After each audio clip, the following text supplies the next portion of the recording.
Yeah, trendsetter, whoa, league of my own, it don't get better. No, read what I wrote, I'm a bestseller. Yeah, reach for my goals, hit it dead center, hit it dead center. Bullseye, hit it the most, is no misses. Something like fish in a barrel, it's no different. Blindfold on me, I still got the most vision. Hello and welcome to another episode of Carnivore Evolution with your host Mark Ennis and myself, Victoria Olson. Today our guest is Duncan Smart, who's an author and an endurance athlete whose recently published book, Blood and Bones, let me get the title right, The Vampire's Guide to Carnivore Living, which is an excellent read and a manifesto for the carnivore way of life. We look forward to hearing from Duncan about his carnivore journey and road to health and how he got inspired to write his wonderful book. Thank you. Hello, Duncan. Welcome to the show. Hello to both of you, and thank you very much for the invitation and the opportunity to be able to talk about my journey. I'm pleased you got time for it because it's quite a lengthy journey, but I think we all have these stories to tell, and I think this is where the book came about. So to tell you briefly, well, in depth, of how I arrived at the carnivore way of living, was probably when I was a student studying to be a teacher. I was a mature student as a single parent, and I went down the vegetarian route for 5 years because I was a middle-aged man, approaching 40, overweight, and looking at my health. I was probably eating all the wrong foods, which was processed foods and everything that we see most middle-aged men eating. As a single parent with 3 children, I was feeding them the same form, and I was slowly putting on weight. The teacher training was fairly stressful, but I got through it. I had a pretty serious assault. I was hospitalized. There was a lot of facial injuries. You can see I've trauma because even to say it, injury to my face. And there was quite a lot of therapy afterwards. I wasn't aware that I was suffering from post-traumatic, but they say post-trauma is anything that makes you change your life. Well, I was avoiding crowded places. I was avoiding noisy places. I wouldn't go into the supermarkets. I would sit with my back against the wall. All these typical things.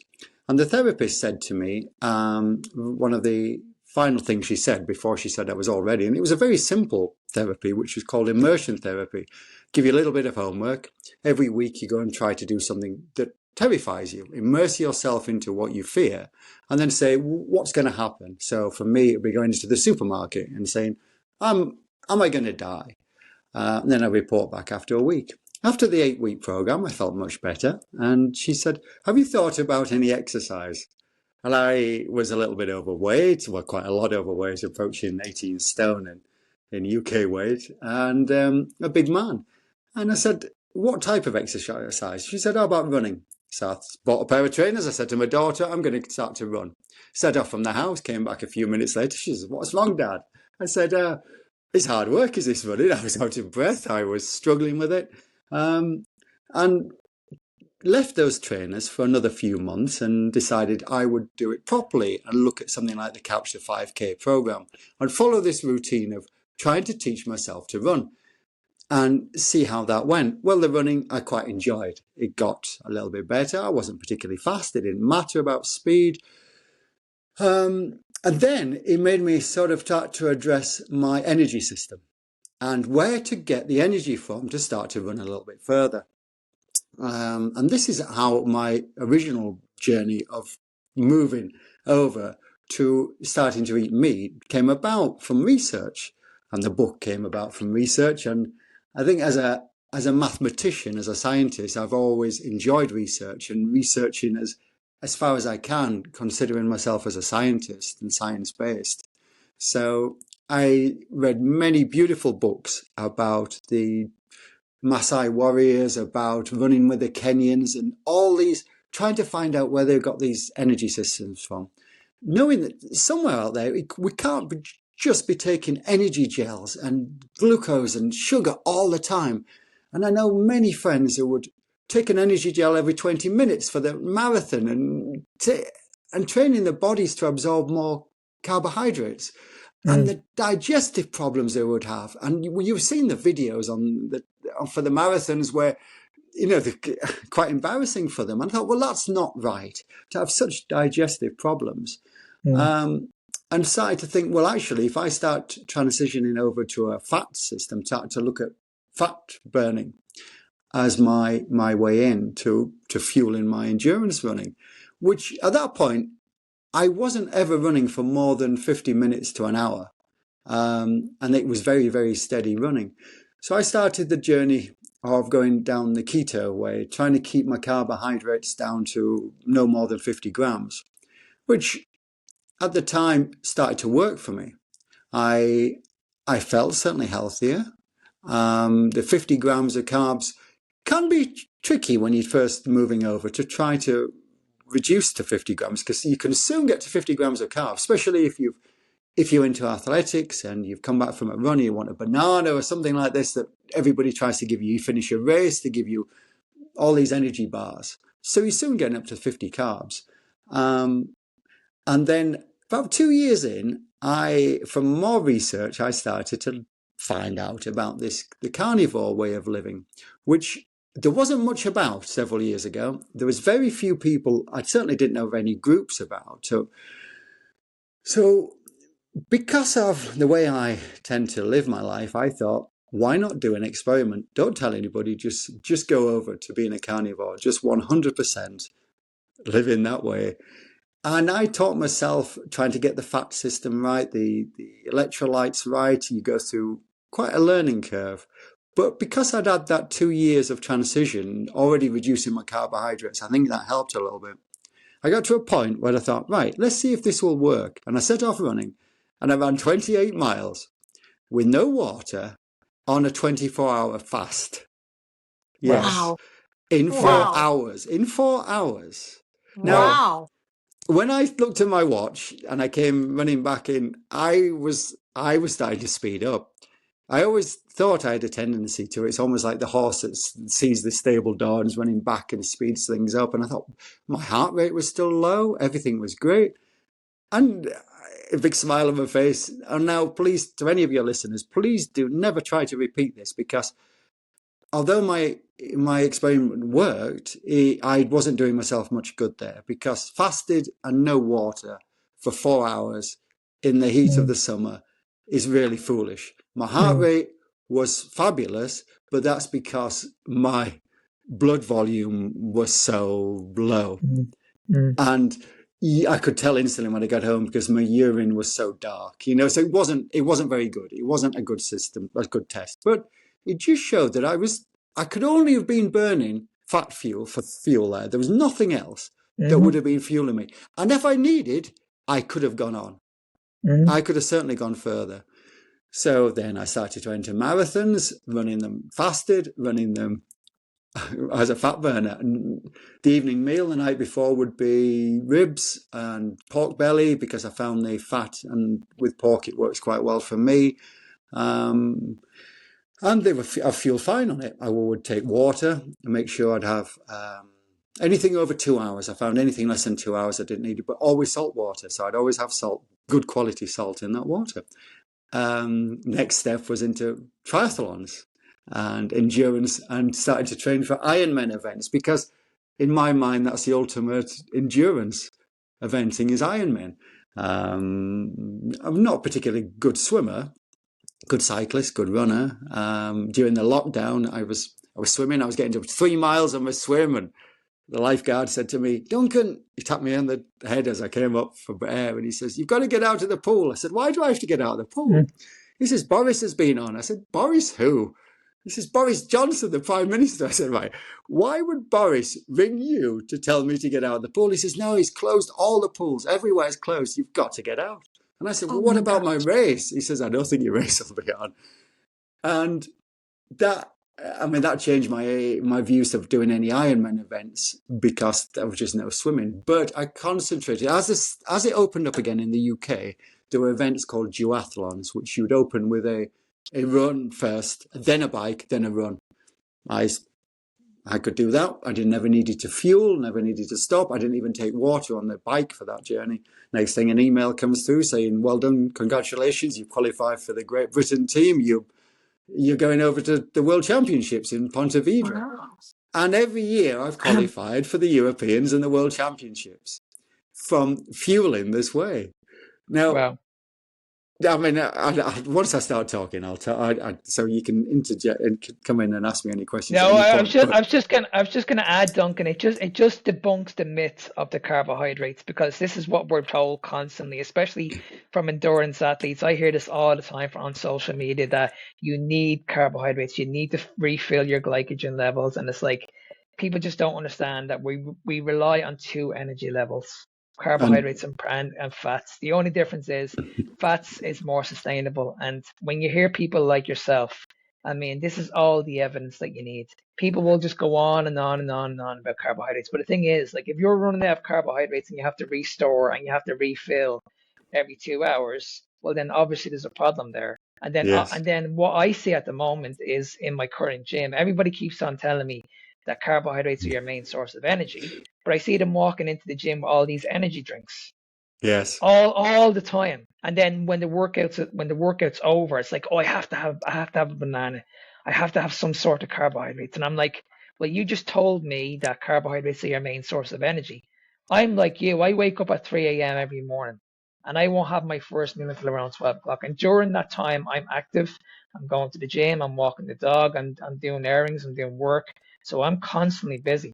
So how is it someone like me, who's fasted for 9 hours, perfectly fine? I have tons of energy, tons of energy. And like you, I could go another 9, 10, 11, 12 hours without food easily. No problems. I say this to many people. I say, if I needed to, I could go another day if I had to do. I wouldn't Yeah, want to do. It'd be yeah. uncomfortable. Mm, It would be a painful slog in on that endurance event, but I could. of course. When I was competing at the international level, I got invited to training camps with these pro athletes. One of them was in the south of France for a triathlon training camp. I went down there and they said, right, first thing we're going to do is go out on a 70-mile group bike ride. Mm, And this is in the middle of summer in a heat wave in 2018, I think it was, in France, down in the south there, the Dordogne with all the hills. And mm, I said, well, I've never gone that far on a bike. They said, you must have done. I said, no, I've never been that far, but I'll be fine. And they all sat down to have the carbohydrate breakfast before, all laid on massive amounts. I was aghast at the types of food, the way in the porridge oats and mm, consuming how many grams of carbohydrates for each kilogram of their body weight. The coach taking them, leading them out in the car, was saying, you have to take these energy drinks. And he says, don't have you topped up yours? Now, I found the best way is to lie. So mm, I don't want to lie. And I tried to say, yeah, I'm sorted. So I'm not indirectly, but I just take salty water with me. mm, Now, 70 miles away, it was probably about 50 miles in, they'd load them with a flag in. So what happens if you flag on this really fast ride and you're riding side by side like a peloton and you take the lead, and every couple of minutes somebody else takes the lead, and that's the only way you can get around. And if you can't sit on the back, you get dropped off the back of these pelotons, and the broom wagon scoops you up and brings you in. By the end of that journey, who was the one leading them in mm, for a full 20-minute slog? It was me, the guy who'd never ridden that far before. And they were asking, what did you eat? What were you fueling on? Asking which energy gels I was using. And I got myself in a bit of a hole then, because do I continue the lie? Or mm, do I say, none? I didn't mm, actually eat since yesterday. And this is the way I went. But again, they Wonderful. all look at me as I'm some sort of strange mythical creature. And I think It's this is crazy. why, It's yeah, crazy, isn't it? It's it crazy. is crazy. It was crazy for me. My only regret is I didn't keep a journal and document everything on this journey, Mm, because mm, as I tried to do it as a scientific study, I should have known that would have been really useful. But I was just excellent. finding out as I went along, just Yeah. experimenting.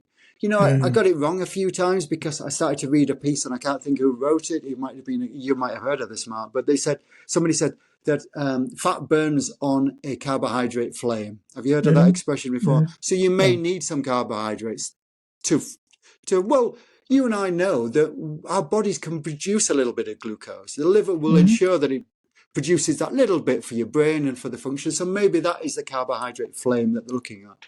So I've tried What, to dabble. Sorry, I've tried to what, dabble with a what, few carbs, but then as you know, the Vandal cycle was kicking yeah, in, and that, it that, wasn't. that's That's what I was going to say. Like, I was going to talk a little bit about the Randall cycle, but one word comes to mind when we talk about glucose in the body, gluconeogenesis.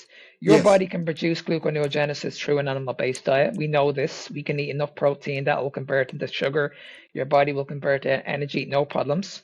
And then when we look at the Randall cycle, this is where it all comes down to. It's like people need to understand that we have too many main energy sources. Now, if you're eating carbohydrates and fats together, there's a problem there, but we yes, can rely on one or the other. Now, the difference is we all know this, all three of us know this, that one is essential and the other one is not. The other one is doing a lot of damage at the moment, the likes of inflammation and chronic brain fog and stuff like that. We know what's going on in the world at the moment with carbohydrates, but nobody can actually see this. People are absolutely convinced that we should be eating our carbohydrates in moderation. We should be eating our vegetables. We should be eating our fruits. And it's very hard to get across to people, well, this is what's causing the damage, this is what's actually causing the problems, this is the reason why you feel like you have to nap in the afternoon, this is the reason why you're having these energy dips, you're having these crashes throughout the day. But people just don't want to believe it because they're brainwashed into thinking, from what we've been told for the last 50 years off the experts, dietitians, nutritionists, doctors. When you go into a doctor's office, what do you see? You see the food pyramids all the time. You just say, yes. okay, there's the food pyramids, follow the food pyramids. Now, what's at the very, very bottom? We're told to follow a macronutrient that's not even essential. And then the one after Absolutely. that then is grains. It's not even a nutrient. So we're told to follow two food groups that are not even essential. It's just mind-boggling. It, Absolutely mind-boggling. as a teacher, all right, I'm a mathematics teacher. I retired just a few weeks ago, but we would also have to teach you tutor group and do a PSHE lesson. And every year it would come up about the healthy plate, the food pyramid. And I would have to teach that to 30 students in Mm-hmm. front of me. Mm-hmm. And I've struggled to deliver something that I'm not passionate about and I Mm-hmm. also know isn't right. But I have to do because I would lose my job. So Yeah. the whole reason of this book coming out is on my retirement is because I wouldn't have had my job if I started Yeah. to deliver this message. And And isn't it sad? Isn't it sad, Duncan, that you have to go through that? You have to give out lies to earn a it wage. it hurts me. I mean, it was painful for me. I actually lost the job in one of the schools that I worked in for this very reason. It was a pupil referral unit, and these are where students are sent there when they've been permanently excluded from schools. And I gravitated to this because I think how I also found this way of living, the carnivore way of living, keeps you very calm. My heart rate's very low. Mm-hmm. And I've become a really good de-escalator. I can de-escalate trouble because my brain works quicker, but everything else is at slow motion. So I Yeah. can almost see something going to happen. I can see, and so in these trouble schools, I work well at it. Now, the head teacher, I never got on very well. I became the deputy head here. We had conflict because we had different levels of interest. I once marched out of a meeting that we had because she'd got to 3 hours and it was a 3 hour meeting. And I said, I'm going home. I said, I've run marathons faster than this. And we haven't achieved anything in this meeting. But to cut the story short is she was all excited that we got this delivery of these magic breakfasts. So it was breakfasts from a company in the UK that was giving out all the cereals, all the high sugar cereals for every student to have at breakfast time. Now, the kids didn't want to eat them because some of them said, they only wanted the branded cereals. They didn't want these supermarket styles. So the head teacher says, give them sugar. So they're taking this sugar cereal with low-fat milk and spoonfuls of white sugar on the top. Just all And sugar. as I was assistant head, it was my job to promote it. And then she pulled me into the office to say that I'd be in trouble because I wasn't promoting it. I said, okay, I will go out there and promote this. And this is how I promote it. I said, come on, children, come and get your white poison. There's a bowl of white poison and you sprinkle white poison on it. Now, Oh. you can imagine what happened. They started to ask. Now, this is a true story. Mm-hmm. Now, I can't lose my job over that. But when it came to a skills audit for redundancy, well, who was the head made sure that I was the one. But it didn't actually. It was a favour in the end, because I got a huge amount of money as a redundancy, and no maths teachers have ever been made redundant as long as I didn't teach for 6 months. I could keep the money. But it's that story of actually having to push as a pusher, as a drug dealer, to these children who are already struggling. And I mean, I've got a whole chapter about ADHD and neurodiversity in the book, and because I've seen how this way of living can actually help. I mean, we know it's documented, it can help the neurodivergence. But some of these students will be bouncing off walls, and I'd say, "What have you had for breakfast?" And they say, "Oh, you can see, I've had 2 energy drinks," and they'll be literally running off and bouncing. "Oh, I'm just so hungry and got stomachache," and next thing they'll be having another energy drink, another bread, and there'll be sugar, and then almost falling asleep in the afternoon, and then having to sit at GCSE, and I was supposed to get the results from them. Yeah, It doesn't work. This is a touchy subject. This is a really, really touchy subject that I have with parents as well. I firmly believe that this has something to do with the diet. I'm 100% convinced of this. Like, at the end of the day, if you're feeding the brain sugar, it's gonna make you really, really hyperactive. Now, I seen this. I was only recently on a flight there a few weeks ago, and I came back with this guy sitting beside me. He was autistic. And all the mother was just feeding them was just basically crap, just sweets and just processed food and seed oil and sausages and all this crap. And I was like, oh my God, this is getting worse. And I was looking at this guy, and this guy was huge.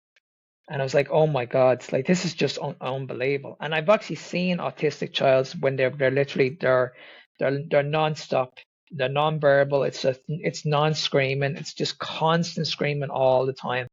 And you explain to these parents, because I actually worked with a mother about 6 months ago, and she has 2 autistic children, and she was telling me that in I think it was the last 4 months, they had to buy 3 TVs because their child broke all the 2 of them. And I was like, and these parents are doing everything they can. They're saying that they're going to the specialists, they're going to the doctors, and they've been told that this is going to cost a fortune. You need to do this, you need to do that. Your son needs this special care.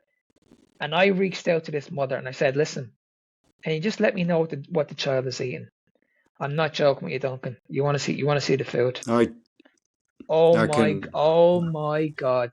And I was like, and I didn't want to come across as rude. No, it's difficult. It's difficult to say. But I just wanted to say to her, like, listen, you need to wake up. You need to wake up. And then she told me that this was the advice from a dietitian. Yes. Oh no. It broke my heart. It literally broke my heart. And so my last year in the teaching, I started to work with a few of the students that were neurodiversity, and I would escort them into the canteen, and there would be nothing in that canteen I could eat. And the dinner ladies would say, "Oh, of course, Mr. Smart, you're joking." I said, "No, you do not have anything here I could eat." And they said, one joked, I said, "You could have the water." I said, "No, because your bottled water are all flavoured and they contain sugars." And one said, "We could have our salt." I said, "It's table salt. It's not even proper salt. I can't have anything in here." And when this head teacher, it was actually in the next school, and they started to say about when some of the students were coming in, they hadn't had their breakfast, they were trying to get them to eat these bagels, and with fortified bagels. I always shudder when I see fortified, but fortified bagels because the poor students hadn't had anything to eat at home. And I said, good, don't let them eat at breakfast time. They'll be okay. They will do okay. We'll do them good. It'll get them through the door. I'd rather them not eat, But it's a really difficult subject, and again, I was brave enough to address that in the book. Really, once I'd given my notice. And I think parents need to understand as well, because this is what I didn't understand when I did Carnivore 4 years ago. And that's regardless of what sugar you're intaking. Sugar is sugar, and it's going to impact the body the exact same way. Whether it's carbohydrates, whether it's simple, complex, whether you're having natural sugars like honey, fruit, vegetables. This is something that I struggled with for a long time. Anybody who has heard my story and podcast, the biggest issue for me was always food freedom, sugar addiction, food addiction. I, Yes. I, Yeah. I grew up with an eating disorder. I couldn't stop eating at one stage. I was like, okay, why am I eating every 2 hours? Why do I need to eat every 2 hours? There would have been times where I'd wake up in the middle of the night and I'd have a banana and a protein shake. I was that hungry. And I was like, oh my God, this is not normal. This is just not normal. And I've been in the fitness game for over 25 years. I knew how to get in shape. I used to teach this to people. But the thing I had, the major problem I had was I could never sustain it. Ever. I could lower my weight, lower my food, but I was taking out the main macro, which was fat. So I was focusing a lot on carbohydrates, a lot on protein, because this is what I was told. So I was on a high protein diet. I was on a high carbohydrate diet, and then to slow the absorption down and slow the sugars down, I was told off these top experts, just add in more fiber. That's all you need to do. Add in more Right. fiber. That's going to slow down the absorption of the sugar. And it did. But guess what else it did? Oh yeah. My, Well. my digestion was in bits. Yes, it would Bloated. be. Yeah, It's. I. bloated. I mean, the other side to it, being in education, is I sit amongst the teachers, the stress teachers that sit in the canteen and or the staff room, and they'll say, "Okay, Mr. Smart, I want to get into my bikini this summer for a holiday. What? Give me a tip because you've lost weight. How can you lose weight?" And I Mm. say, "I can give you it, but you won't want to do it." I say Yeah, this every time. Of course I can. I say it's very simple, but you won't want to do it. They say, yeah. "Just give me one." And I have to say, "Just cut out wheat out of your diet." One woman said, "I can't do that." I said, "I did warn you." She goes, Mm. one listener said, "Well, I'd lose weight if I just cut out wheat." I said, "To start with, yes, you would, because it's Mm. sugar. You know, you will lose your weight." One lady said to me, she says, "Oh, I couldn't give up pizza. I'd rather die than give up pizza." And Gosh. me being me said, "Well, get on and do it, but don't put a strain on our health service while you're choosing to eat that way." Mm. Um, And it's there it's was it's it's sad, isn't it? It is sad that people are making these choices and they don't understand because that's what I said. It's an addiction. People just don't understand that the it, reason why you cannot give up these foods, it's an addiction. It's the it is same a with it's the same with an alcoholic. It's the same with someone who's on drugs or who's a gambler. yes. When you know you have an addiction, you will do whatever it takes to deny you have a problem, and that's a fact. It is a fact. We know that the sugar hits those pleasure receptors in the brain greater than drugs would, cocaine will. So Yeah, yeah, it is an yeah. addiction. It's And it's been without a doubt. it's been proven It has been that proven. sugar is more powerful than cocaine. Yes, It's been yes, proven. that's It's been absolute because everybody in the world is struggling to get off the sugar. Everybody, every single person in the world is struggling to. And this is what really annoys me when you hear these doctors saying that, "Oh no, you can't say that." Alcohol addiction, cocaine addiction, and I'm like, I only heard what's his name there, that famous doctor on social. What's his name, Victoria? The Which one? famous doctor. I can't think of his name. What did is he he He's the do? one that he's is the one that's always given out. is is he pro sugar or is No, he's A what's his name? carnivore doctor? He's always against the carnivore diet. What's his name? You know him. You'd know his yeah, face if he'll I see come. him. I don't Anyway, think I know. he's always going on about how bad the carnivore diet, and he's always talking Right. about sugar. And he came out with this ridiculous statement there a few weeks ago saying that there's no sugar in alcohol. And I was like, this guy is Oh, for gosh sakes. this guy is a doctor. Oh, for heaven's sakes. And alcohol is Yes. its own I was macronutrient. like, Is that oh, I was Dr. like, Itz? Is that That's the Itz? one. No, not Dr. Yeah. Id's his partner. Dr. Id's is even worse, but there's another Yeah. no, the other one. The one whose But name like starts with an N, I think. The one no. I'll that send you the Amy had a debate yeah, with that's him. Niagara that his name is. But no, I Yeah. couldn't believe it. I couldn't believe it. I was like, oh my God, this guy is a doctor. This guy has a PhD. He studied all this, but he doesn't know anything about nutrition. And these are No, facts. but Not they one only doctor spend knows anything about nutrition. no, because they only spend 2 to 3 weeks of studying nutrition, and I Mhm. don't blame them. I do not blame them because they have a narrative, they have a story that they have to follow, and it's the money, it's everything else that's associated with it, and Mm. it's very few will study nutrition and be aware of it. I am I'm in a racing club, of a cycling racing club, and one of the doctors in the club, he pulled me aside the other month, and he said, Duncan, he says, I understand everything you're trying to say to everybody and trying to got their best interests about the health, but can you stop telling them this about the carnivore way of living, because you're going to Mm. do them harm? And I said, you Um, really need to listen, because I am not preaching. They come to and ask me. They ask me why I'm getting the results. They ask me what my secret is. I'm not preaching. And then they turn around to me and he says, do you know what your brain runs on?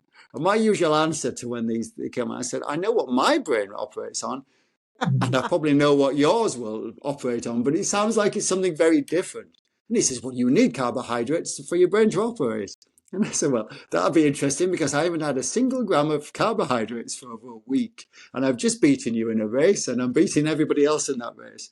And I still could pass a GCSE and A level in mathematics at this current point without any carbohydrates consumed. But not only that, Duncan. The question needs to be asked. I mean, at the end of the day, every second person you talk to at the moment is struggling with insulin resistance. So every Yes, second yes. person is struggling with a disease, whether it's high blood pressure, whether it's PCOS, fibromyalgia, diabetes, obesity. The list goes on and on and on. I don't know if you guys have read the reports, but there was a famous sports star that only came out this last week, a tennis star. You probably seen this, Serena Williams. She came out Yes. this. oh, yes. She's coming out now. She's saying that she struggled with her weight for such a long time. This woman used to train 5 or 6 hours a day. I'm pretty sure she had the best dietitians and nutritionists looking after her. She's worth over 250 million. And now she's telling people that I struggled with my weight for such a long time. Now I'm on this Ozempic. And then we find out an hour later that she's promoting this shit. Yeah, Like this she's this is what sponsored. this is what we're up against. It's like, okay, the minute these people get a hold of something, it's like, okay, it's gonna blow up. It's all about the money. Forget about what you're putting into your mouth. Forget about what you're putting into your body. It doesn't matter. And this is where we're going at the moment. Everybody anybody who's type 2 diabetic, it's like, okay, this can't be reversed. I hear this all the time. It can't be reversed. You're gonna be on metformin for the rest of your life. I hear this with women with birth control, fertility. Your only solution is IVF or the pill. This is what I'm always told. You know what I mean? And when you look at women's hormones, they function a lot better on a high fat diet. Yes. No, I don't it's, care what any expert tells you. Women's hormones need fat. That's a yeah, fact. Absolute it's, fact. You look at obesity again, it's huge at the moment. It's massive. Everybody's struggling with food noise at the moment. And every time you talk to someone who's obese, the one thing that always comes up is, I could never stick to a diet because I was always hungry. Always. And it's like, well, all you do understand that the carnivore diet does the exact same thing as these injections. It shuts off your hunger. It controls insulin. It controls your leptin levels. Why are you paying the doctors like 300 quid a month when you could easily just go home, eat 12 eggs out of your fridge on their own, and just eat them? Forget about what the doctor is well, telling you about cholesterol. Just eat the red meat, eat the eggs, add butter into your life, and let's see what happens. But I've, like you said, nobody wants to do it. no, I've written an entire chapter in my book about this. And I've even actually gone down and quoted where the doctors are getting the money from in the States. It's as brave as that. All right. Mm. I'm hiding behind the eyes of a vampire while I'm saying it, but I've got it all in there. It's called the Hollowing Woman, and it's all about the diet drugs. Yes. So It's Well, uh, it's it's, it's like you insane. say in your book, Duncan, the world is sick and it likes it that way. it Yeah. does like that. I follow the Well, Yes. money. I always say Yeah. yeah. It but really is about the money, but and I do want to ask you about the vampire avatar that you've chosen as a theme that runs through your book. Your book is just so inspiring. I really hope that many people get to read it because it will turn the tide, I think, because there's so much factual information and the vampire as our guide. Could you tell us how you came to that? I yes, know why because I've read about it in the book, but tell us about it's the it's vampire. yeah. I think I've missed I missed a trick with this with the vampire, because I'm getting a lot of message of people believing it's fiction, and I didn't want that to be the case. Mm. But what's happened is over all these years of people asking me to tell my story and my secret, they say, what's your magic secret to doing so well? And I said, it's not a secret. It's quite simple. I'm just eating this healthy way of living, carnivore way of living. So they looked at me as though I'm some sort of mythical creature. People do not believe me. I think I maybe had two people who believed me over those years, 7 years, and both of these were partners. So they didn't have much choice other than believe in me. But then they got the results in the athletic world as well. So when I decided a year ago to start to actually put it down in a book, when people say, oh, you should write a book about your story, I said, I want to write a book about this way of living because it's got so many benefits. And I thought, well, if they think I'm a mythical creature, how about if I tell the story through the eyes of a mythical creature? Are they more likely to believe? There's so many watching these horror films, these vampires, these type of scenarios, these films. So maybe, just perhaps, if I told it that way, plus I could possibly address some very difficult subjects like the parenting, like the drugs for all the doctors, because I'm actually speaking through the eyes of a mythical creature. So maybe it'd help cover me a little bit more. But I mean, I made sure everything was well researched in there. Everything was all supported with evidence. So that's why this vampire came about. But as I've gone through the research over the last year, there's so many civilizations that Attila the Hun, the Mongols were mostly carnivores. Now, it's documented. I mean, they took over most of Europe. They invaded China. The Chinese at the time thought they were vampires. They were some sort of mythical creatures because they could shoot them with an arrow. They would carry on a couple of days later. They would heal quicker. They would not need to stop for food. They could carry on for days of battling because they were carnivores. Mm-hmm. They would eat the horse. They could hardly kill them. That's what they thought. So the idea of this vampire not being able to be killed actually could have stemmed from this time, from a lot of these stories of people living that way.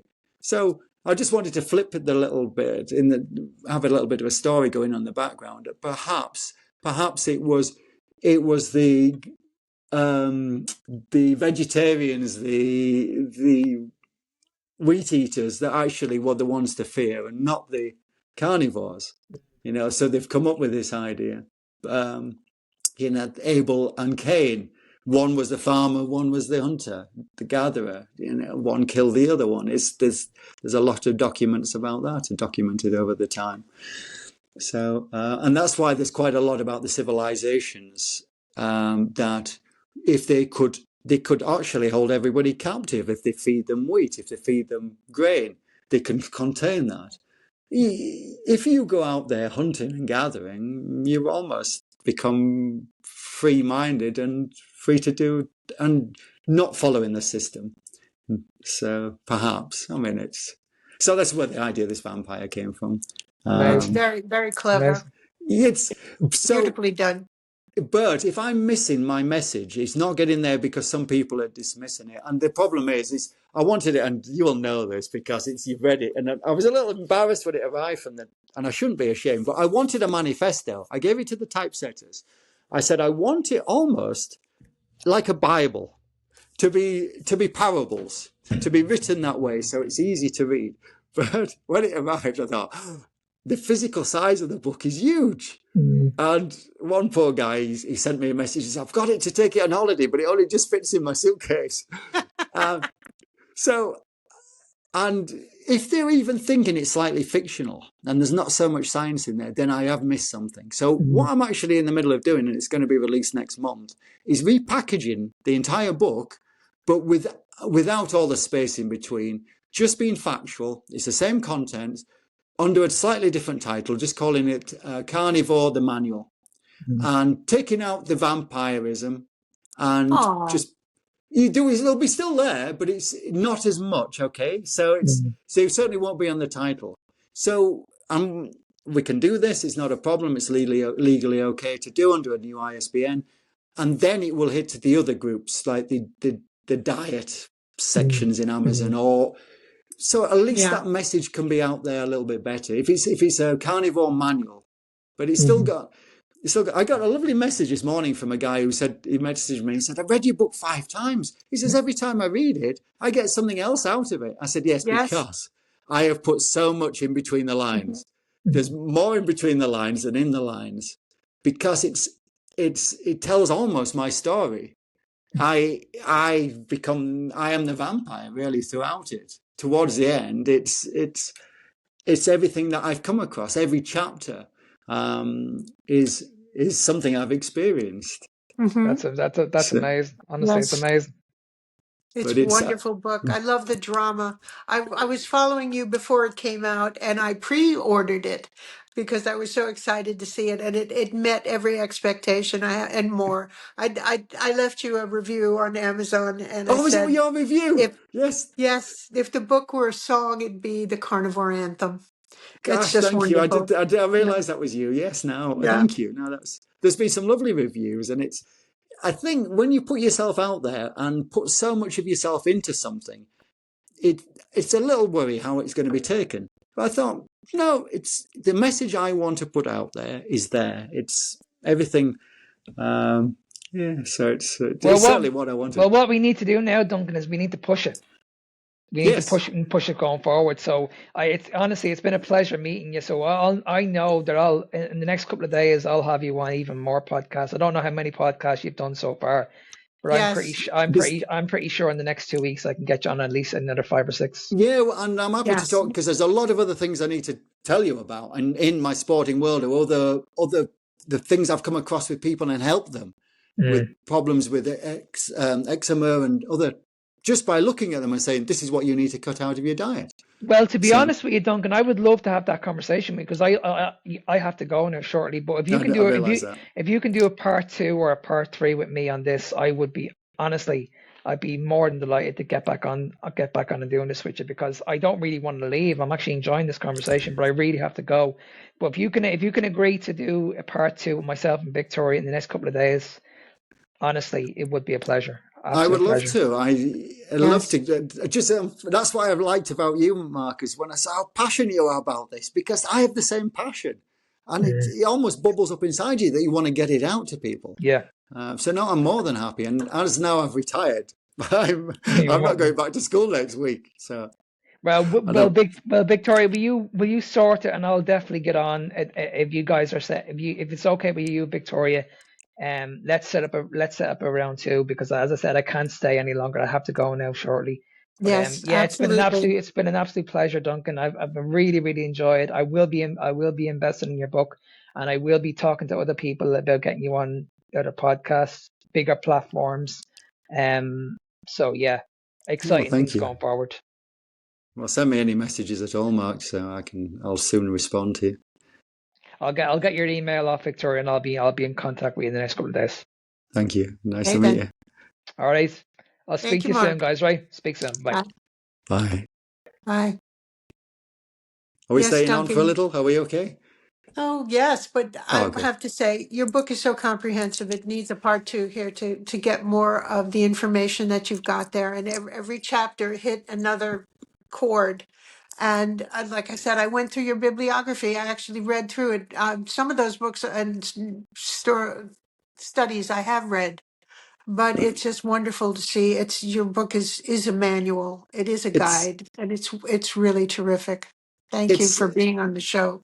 Oh This is no, you're just welcome. I mean, some of those topics in the book, some of the chapters were so important to me. I mean, especially about cancer, to get cancer out there because I've lost so many friends through the cancer. And when I came across the book Ravenous about Warburg, and I thought, why yes. don't people know about this? They must know Thank about you. this. Thank you. Thank you. Yes, yes, yes. And So, Mark, if he were here, he'd go on about it. He lost both his parents to right. cancer. I think it was a year before last. And Okay. while they were in hospital, the staff fed them all this sugary garbage. Yes, they And do. Mark just went, stop it. You're just promoting this disease. You're making it go faster. And he has And a whole campaign on that as well. that's why I titled that chapter. I think it's a cell that forgot. I used for the yeah. saying, why don't vampires get cancer? Well, it's, again, I'm hiding almost behind that mythical creature, but actually stating facts and stating research Yes. amongst that. And I even, sorry. no, I was just going to say I could not mistake your book for fiction.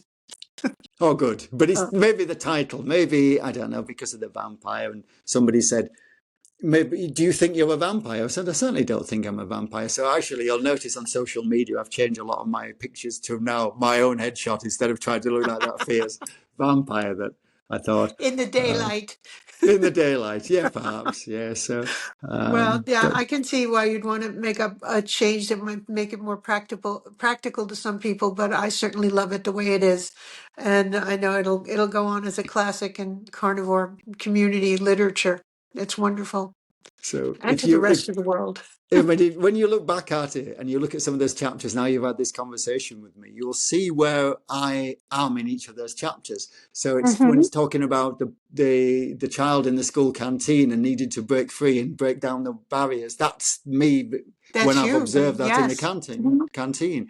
Um, I've almost said when they're giving out all these sugary foods, I almost wanted to be like the scene from Jesus walking in and tipping over the tables. I say, no, wake up. You don't do that in the educational house. We need to educate people, not give them the sugar. So this, are you okay for a few more minutes talking, or do you need to get off? Yes, of course. Oh, Certainly. so this, I mean, I do talk about fasting. I was talking to Mark about fasting. I think it goes hand in hand, because if we're eating a nutritiously dense meal through the carnivore, we don't need to keep eating those meals. And I think I've gone on about fasting quite a lot. And there was an interesting one I noticed during, it was this last year at school. I was helping a particular student with a maths intervention, and she was saying she says, oh, it's Ramadan and I've been fasting. I said, oh, I'm fasting too. She says, oh, are you a Muslim? I said, no, but I respect the religion and I know a lot about it. And I've traveled to Egypt during Ramadan and been into mosques. So I understand. She says, how do you feel when you fast? I said, well, I do it every day. I feel great. She leaned forward and she whispered to me and she said, so do I. And I said, well, that's beautiful, because it's a very special month. Is that in your faith, is Ramadan? And I said, so you should. She says, yes, but she says, and she whispered again to me, and she goes, no, but I call it the brainy month. And I said, what do you mean the brainy month? She says, because I feel super intelligent during Ramadan. And I said, so when you're not eating during the day at school, you feel intelligent? She goes, I'm super intelligent because I can answer all the questions the teachers ask. And in the afternoon, I don't get tired. I said, that's interesting. A big smile on my face, because you and I both know what's going on here. I said, so, Ketones. Yes, yeah, ketones. yeah, ketones. She's firing on ketones, absolutely. So I said, so Wonderful. when your GCSEs fall, is it during Ramadan? She goes, oh, no, it's not. I said, okay, Oh, perhaps you should try fasting a little. But the fact that she almost was ashamed to tell me that, because she thought people think she was crazy, but she'd noticed that at the age of 16, because they did wonderful. their 1 month of the year of fasting. So, That's wonderful. That's great. so yeah, it's all going well. Well, I've just come back from holiday. I only got back from Portugal. Hmm. And sometimes when you're traveling, it's difficult to eat this way. And we see Oh, that on the yes. group a lot. A lot of people asking Hmm. about it. But I always ensure wherever we stay has got a kitchen. And if it's got a kitchen, you can then cook. If I'm traveling, Yes. I always have a little Hmm. portable gas barbecue in the back. I could stop at a farm shop and buy some lamb steaks or beef Hmm. steaks and just cook those at the side of the road. And Yeah, that's that, the way to do it. and Absolutely. and it's the most beautiful way to do it. It's the most Mhm. fabulous way, because you're actually respecting the food more, I believe. It's actually taking that time to give respect to the animal. So anybody who's against that, the Anna, who I dedicate the book to in the front of the book, I've been with her a year now, and when I met her, she'd been a vegetarian for 33 years. Oh, my goodness. Oh, man, Yes, still living. is still Still living, but healthy? she's very Hmm. intelligent, and she was she was making sure that she got the right balance through that way. So she was aware Good. and to get the proteins, struggling to get the proteins. She was starting to eat fish because she realized that she was struggling. So she was gone away from it a little bit. And we met and had a lot in common. And when she started to ask me about my way of eating, it's a very difficult one to me to say to a vegetarian who's eating that way for moral reasons, ethical reasons, and I say I'm a carnivore and I just live on animals. It was going to be a difficult. Anyway, Anna is now a carnivore, a 12-month No, carnivore. really. Yes, Wow. That's a big yes, change. a massive That's change. tremendous. We went. Ah, We've been a couple of times to go and get private blood work done to see how she. So she has actually been mapping this all through the journey, and her transformation has been incredible, absolutely incredible. well, there's So your it's next book. yes. Wonderful. And so a couple of the chapters in the book have been inspired by Anna as well because of her journey as well. So, but It's so good to have a partner who follows carnivore. My husband and I did it together. He had a heart attack in 2014, and we started to go paleo. Then we did the Atkins diet, and then we yes, found out about keto. And from keto, we did keto for 3 years solid. And then I started seeing these carnivore videos and Dr. Baker, Sean Baker. And I said, well, let's give that a try. And we just kind of tapered off the vegetables and went into the full meat. And it's been, I think it's 6.5 years going on 7 now that we've been carnivore it's a together. very similar It's story to mine. Then, really, that it's a way of life. It is just our it's a way of way of life. life. And we're looked at like mythological beasts, like a unicorn. How can Yes, you survive? And we yes, go to family parties and we're plied with wine and cake and goodies and and certainly bread. Yeah, and it's hard to avoid, but and they say, "Oh, you manage. two are so fussy eaters." No, we're not fussy. We're very simple. It is so Very simple. simple. One thing It on my plate. Yes. it couldn't get any simpler. No, Exactly. Exactly true. Yes, you know what it's like. and but I mean, I've noticed it wasn't just. I mean, all we've touched on today in my health was okay. It helped me recover from the post trauma. Certainly did, and also my fitness for the running and endurance. But there was many other things I noticed, not just the weight loss. It was I was. I had some. My eyes was always really itchy. It was the skin on my eyelids was quite thin Mhm. and dry. The back of the arms were a little bit. All these little things completely cleared up. I used to get Yes. tonsillitis twice a year. Everybody says, "Oh, it's the stress of teaching." It was always Easter. It was always Christmas. I would get tonsillitis, Hmm. and every year, without fail, almost as though I'd programmed myself to do it. Became a carnivore, well, keto carnivore. Never had tonsillitis since. Never. Good. But Yeah, if you me think too. about Same here. Hmm. and you think about what we eat at Christmas time and these celebration times, you tend to get the Oh, yeah. chocolates and the It's all junk high, food. Yeah. yeah.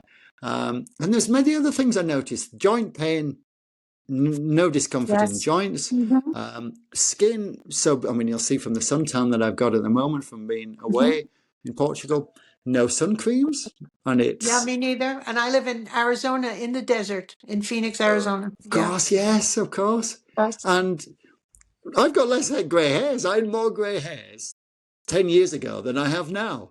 People say you dye in your hair. I said, I certainly aren't. Yeah, well, that Certainly happened to not. my husband. And his hair has always been a platinum blonde, and now he's gotten yellow into it because he's getting color Wow. in his white blonde hair from the previous part of his life. Yeah, of course, mine comes from a bottle, but we won't say anything about it. Well, it's so, but the biggest thing I noticed was the energy system was Yes. that afternoon where, especially in teaching, where everybody's getting tired and then they'll have a meeting after school or they'd have the parents' evening and they're all getting really tired. And they were saying, oh, it's on the tip of my tongue, but I can't remember because they're Hmm. getting that brain fog. And I remember experiencing it. And suddenly, like a switch, it clicked. Eating this way, never a problem. It's like a superpower. It really Yes. is. It's It so, truly is. It truly is. And I'll be 74 this year, and my wow. husband just turned 79 this week, past weekend. Yes. And we are not like our peers. We in the family, even among our peers, we're much healthier, so much more energy. And so all of the pains and aches that we had years ago are gone. It's just gone. Life has so normalized that we've gotten used to it, and we just take it for granted that our life is this way. And I feel so bad for my contemporaries. They're Yes. all sick. They've all got a walker or a cane or terrible pain. And that you go to a family party and there are people there who just sit there in silence because they're in such utter pain and they're on some kind of medication making them dopey and drowsy. And no one in the family will ascribe to what we do. They just don't take it, and it's a large extended family, and they just are like, oh yeah, yeah, go. We're very proud of you. That's nice. You do your own thing, and bye bye. So it really is a challenge. It's a challenge in our lives, but we see the difference, and we're glad that we do. Well, I'm really pleased. That's fabulous to hear. Well, my mum is 79 and Mhm. approaching 80 this year, and she started eating this way 2 years ago. And her life has changed incredibly. I said, throw the statins in the bin. You do not need statins. You're Yes, going to start yes. eating this way. She Hmm. was pre-diabetic. That's all changed almost overnight. And she goes to the gym twice a day now. She goes to a Pilates. She goes to a Oh, that's yoga. wonderful. Well, She my husband too is out for his walk every morning, and we go to the gym too when we remember. But we do Yes, but resistance and then training she's there. always saying, she says to me, "Oh, it's full of old Yes. people, Duncan." I said, "These And old she has people have no been." aches and pains, I'll bet. Yeah. Yes, that's right. And It's she'll all gone. walk to It's the. gone. Yes, It's a miracle and it's wonderful. And I wish more people would get on the bandwagon. In fact, my group in Facebook is after 40, yes. carnivore after age 40. And it started as carnivore after age 60. And then I lowered it to 50 and then to 40 and just to incorporate Well, more people. well, I'm now 57, so I would have almost been able to get to you over 60. So I will be in a few years if it was the case. So, Well, you can but join now. It's after 40. Well, but you did join us, but but to be competing at international level that's and fantastic. nationals at 57 and competing against 18, 19, 20 year olds are looking for pro contracts. I You amaze still doing myself. that? Do you still do that? Yes, I was supposed to be Yeah. racing tonight. I'd Excellent. rather I came on to, yes, I'd race. Yeah, I was in the qualified for the European Championships in Poland this year. So Fantastic. I know, and I just can't. It amazes me. And You've it's got to been. publicize that on your Instagram. Please Yeah, do. And perhaps. Yes. I mean, I've yeah. got, it's on my personal Instagram, but I don't really tend to. Yeah, I do it for the Oh, please, sponsorship, but it's, please brag, and do so in the Facebook group too, if you will. We have a fitness group as well. It's a sister group, but it's not very well. It's not as active as the okay. general group. Yeah, I think But I'll have we'd come love across to that. see that. Love to Well, see that. I mean, it's been a learning curve for me, as you know, with social media, with trying to promote the book, because soon as I try to promote it, it's seen as though I'm spamming the system. So I've had to be more subtle with my promotion, really. And and I Yeah, they're think, a I little mean, sensitive to that if you're not paying them to let you spam the yes, yeah, I system. think that's it. But that strangulation that they occurred, even my family couldn't even see my personal photographs of my holiday. So it's been lifted this last 2 days. So I'm back out there again. But I'll just have Well, to be careful how I I'll go. certainly promote it in the group and in the fitness group too, and on our Instagram and our YouTube. Certainly, this Oh, video thank will you very work for much. that. Of It's, I mean, of course, I want to sell books. I mean, I make very little course, margin on them, but the biggest message is to get the message out. The biggest reason, and that's it. That's the is to point. And yeah. get. And I've noticed, because I've taken a few sporting groups and training people, coaching them to run over the years. I've always known if they buy into it physically with money, if they buy into it, say £20 for a 6 week running course, then they're more likely to attend. If I Hmm. delivered a free course, they would attend one or two, and they wouldn't. So they've Yes. actually, because they feel as if they buy into it. Again, the same with the book. I believe if they do buy, physically pay out, they're more likely to take it on board. Yes, that's Hoping true. that anyway. Yeah. So Well, we hope to have you back very soon. and to hear more Okay, about and the chapters in your book. And this has just been lovely, and I really appreciate it. It's been a pleasure meeting you. Thank you so much. it's been lovely talking to you, Victoria. Thank you. Thank All you for the right, invite. Duncan, So, take care. We'll talk okay. to you again. Oh, okay. Bye-bye now. Bye.